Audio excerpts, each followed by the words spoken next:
Hello everyone, this is Dalster and welcome to another episode review of Dark Side of the Ring, episode 6. We are halfway done with season 4. I know I am 2 or 3 episodes behind as of now, but I am trying to catch up. Today's episode focuses on the life of Adrian Adonis, who I don't know much about other than him being an eccentric character, so we'll learn more about him in today's video. So let's take a look into the life of Adrian Adonis. Adrian Adonis' real name was Keith Frank. He was born in Buffalo, New York, at an Italian neighborhood. Keith became good friends with a guy named Anthony who called Keith a man of heart. Keith was a tall, big guy, while Anthony was very short. Whenever Anthony asked for his money back from someone, he would have Keith with him in order for the person to give Anthony's money back and feel intimidated or feared by Anthony's friend Keith. At high school, Keith was in a fraternity called Kappa Beta and then joined a street gang. Some of the people in his gang were actual gangsters. Keith eventually dropped out of high school but soon pursued his training in Texas in order to start a wrestling career. In the 1970s, he adopted the ring name Adrian Adonis from a leather jacket biker who, funny enough, would also wear a leather jacket later on in his wrestling career. He went on to AWA, American Wrestling Association, and was a powerhouse with such athleticism. Anthony, Keith's childhood friend, was really proud of Keith for making it in the wrestling scene as they both came from a poor background. The neighborhood had parties to celebrate Keith making a name for himself. At the time, Vern Gagne was a promoter for AWA. He had Adrian Adonis team up with Jesse Ventura, and Adrian also did promos, which made him stand out from the crowd. Adrian's first gimmick was a golden boy type of character, who wore a black leather jacket and was a charismatic talker. He then left AWA to go to WWF in the 80s, where Bret Hart was also starting his wrestling career. At first, Adrian kept his distance from him because Bret was the son of a promoter, Stu Hart, which Adrian was nervous that if he did anything wrong with Bret, he would get fired. He eventually gives Bret a chance and they become close friends. One day, Bret goes into a room and sees Adrian use a mirror of cocaine and shares it with Rowdy Roddy Piper, Iron Sheik, Mr. Fuji, and Jim Brunzell. From there, Bret learns the wrestling business from Adrian. Adrian's cocaine addiction, however, worsens as he was a party animal backstage. Eventually, the wrestlers had to stop using cocaine, even Adrian. Adrian gave Jim his bag of cocaine so that he would get over his addiction, but eventually comes back to get it though. In his home life, Adrian was a completely different person when he is around his wife Bea. Bea met Adrian when she was 19, and in this episode, she said that Adrian was a gentleman. He would serve Bea breakfast in the morning and call while he was on the road away from their home. Word of advice, guys. I know this is off topic, but this is how to be a good man to your woman. Serve them breakfast when you can. Bea said the phone bills would get higher because of the amount of calls Adrian sent to her. Backstage, Adrian's cocaine addiction was unsettling as his temper flared up and got mad at his co-workers. In 1985, Vince Jr. McMahon changes Adrian's look into a more colorful, eccentric type of character with ribbons on his head and peak scarves on his shoulders, which the audience thought Adrian looked flamboyant. Flamboyant is a person's behavior trying to attract attention because of their style, exuberance, or confidence, in case you guys are wondering what the word means. Adrian also had makeup on one of his eyelids that would stand out. It was either pink or any other bright color, so that it can fit the character, adorable Adrian Adonis.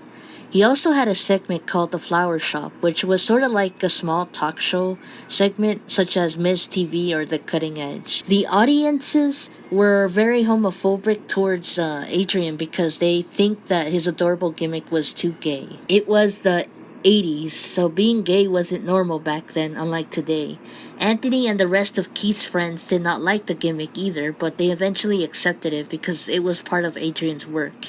Adrian was not gay as he had a wife, but he played the character because he wanted the audience to hate him. Since it's wrestling, the more people that hate your character, the better for them, I guess. In May of 1986, Adrian faced Dan Spivey, a newcomer at the time.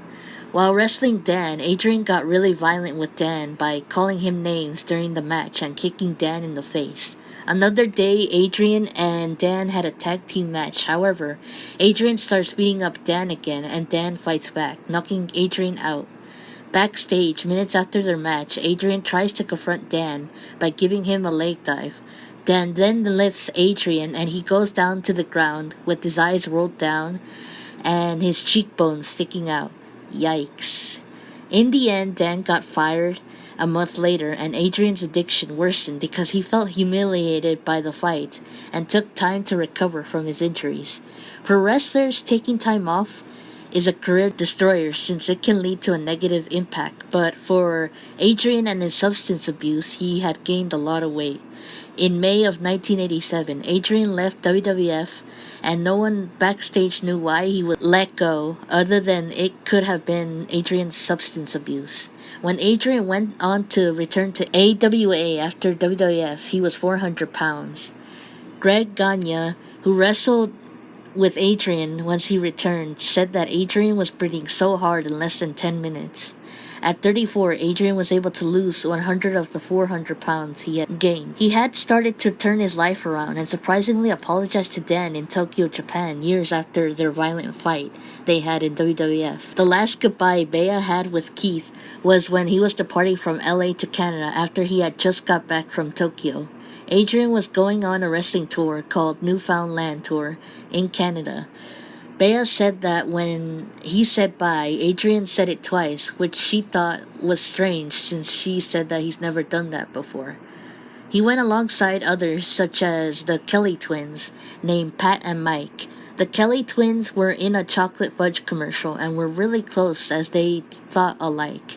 They could feel each other's pain, as Mike explained in this episode that he had felt his brother Pat got hurt badly one day, and it ended up being true, which I think is some sort of twin connection type of thing only twins know.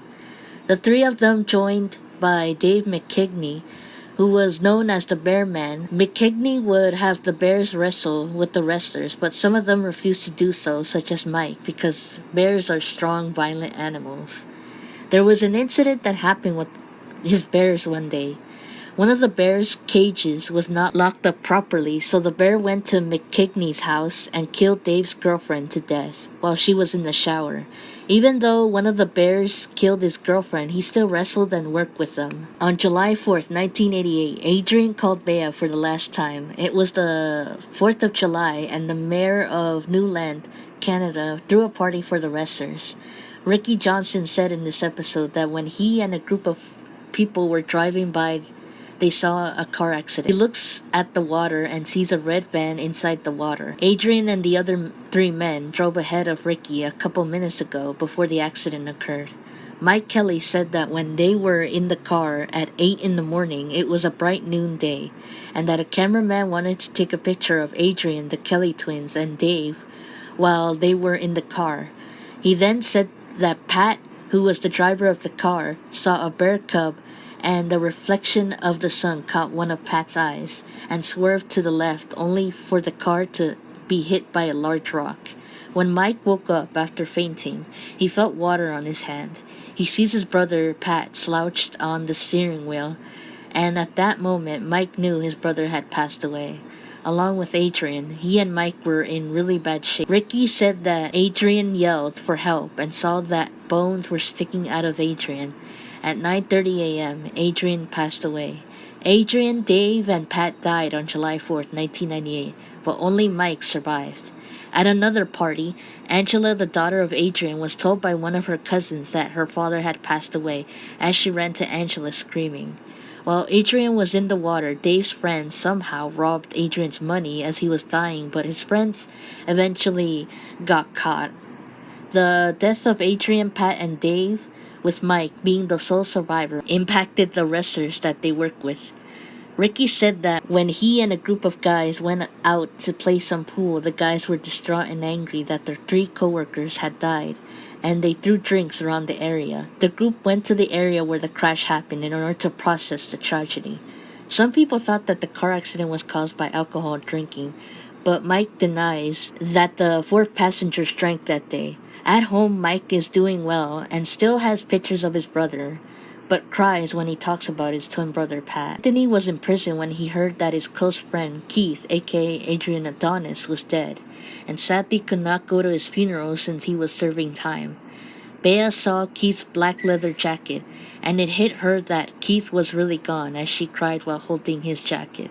Keith is buried at Green Lawn Memorial Park in Bakersfield, California. Mike says that he keeps moving forward since the passing of his brother. Dave Meltzer calls Adrian one of the biggest and most talented wrestlers in the 80s. Greg Gagne thinks that Adrian should be in the Hall of Fame, which I also think he should be in there too. Brett thinks that if Adrian was not in that accident, he could have faced Adrian in 5 years at WrestleMania. You can tell that Bret Hart was really influenced by Adrian while talking about him in this episode.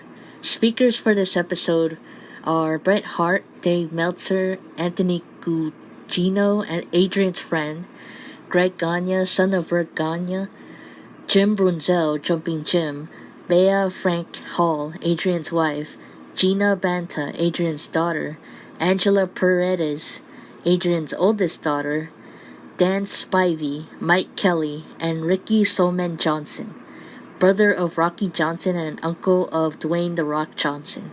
I give this episode a 9 out of 10 as it should have been a little longer. I feel like this episode towards the end focused more on the Kelly twins than Adrian, but it's also important to remember the other people involved in this horrific car crash. The fact that Adrian played a character who was considered gay even though he is not really gay was a bit weird, since it should have been played by an actual gay man. Although I think if it was played by a gay man, they probably would have felt traumatized because people in the 80s and before were not so nice to the LGBT plus community, unlike today. But we still have ways to go. I feel like Adrian Adonis really knew how to take a character and make it his own, but did it so much better. From a biker gimmick to an adorable eccentric one, Adrian will forever be missed and remembered for his hard work. Did you guys like this episode? If so, what's your favorite Adrian Adonis memory? But thank you guys for watching this video, and I'll see you next time. Comment, like, or subscribe, whatever you guys want to do. And until next time, bye guys.